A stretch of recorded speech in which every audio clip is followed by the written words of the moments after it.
Apple iPhone 13 and 13 mini official, smaller notch and new main cameras. The new iPhone 13 Duo is official, with a familiar design, but several important upgrades. The overall shape of the iPhone 13 and 13 mini hasn't changed much, flat edges and rounder corners are married once more in an IP68 rated metal body. This time around, the distinctive notch has gotten smaller by 20%.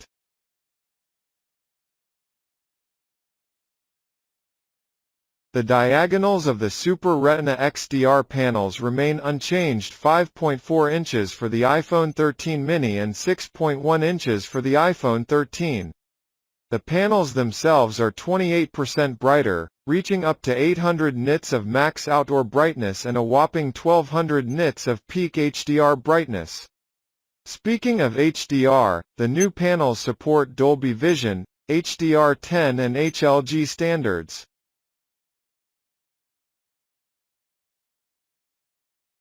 One thing you will be missing out on with the vanilla iPhone 13 and the mini is the 120Hz display refresh rate, as they are stuck as 60Hz just like every iPhone so far. An all-new Apple A15 Bionic sits at the heart of the new iPhone 13 and 13 mini.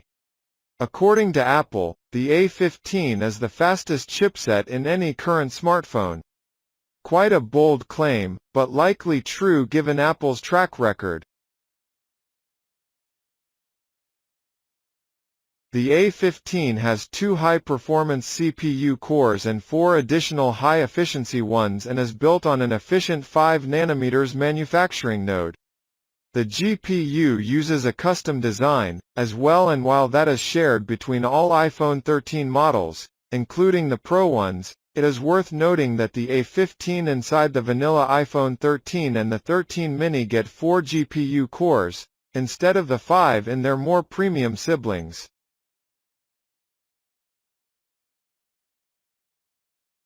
The new A15 has a new 16-core neural engine too, powering features such as on-device voice and image recognition and other advanced machine learning tasks.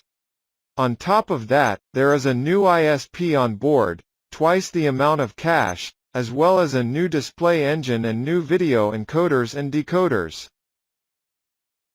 It almost feels like new has been grossly overused already, yet we haven't even talked about the camera setup. The iPhone 13 and iPhone 13 mini have 2 cameras on the back, with the main one having a 12MP sensor with 1.7 micrometers pixels and 26mm f/1.6 lens. That's seemingly the exact same imager found in the iPhone 12 Pro Max's main camera, complete with the sensor shift stabilization. The 12MP ultrawide f/2.4 camera gets a new sensor as well, but it doesn't get autofocus like on the iPhone 13 Pro models.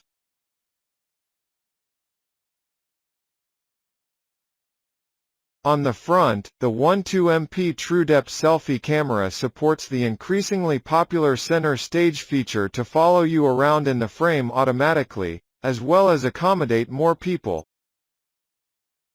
Finally, both the regular iPhone 13 and the mini get bigger batteries than their predecessors.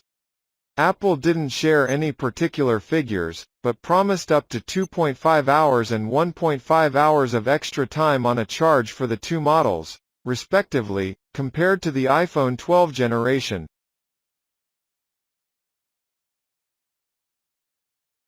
This has resulted in a weight increase though, with the iPhone 13 tipping the scale at 174 grams and the mini 141 grams.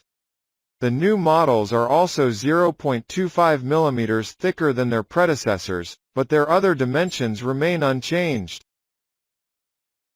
Apple has also worked on power efficiency with the iPhone 13 models switching from 5G to LTE, when the higher speeds are not needed.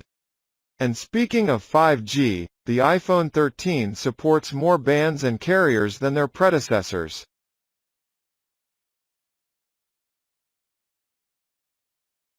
The iPhone 13 and 13 mini will be available for pre-order starting Friday, September 17, at 5 a.m. Pacific Daylight Saving Time in over 30 countries, including Australia, Canada, China, Germany, India, Japan, the UK and the US. They will start shipping on September 24.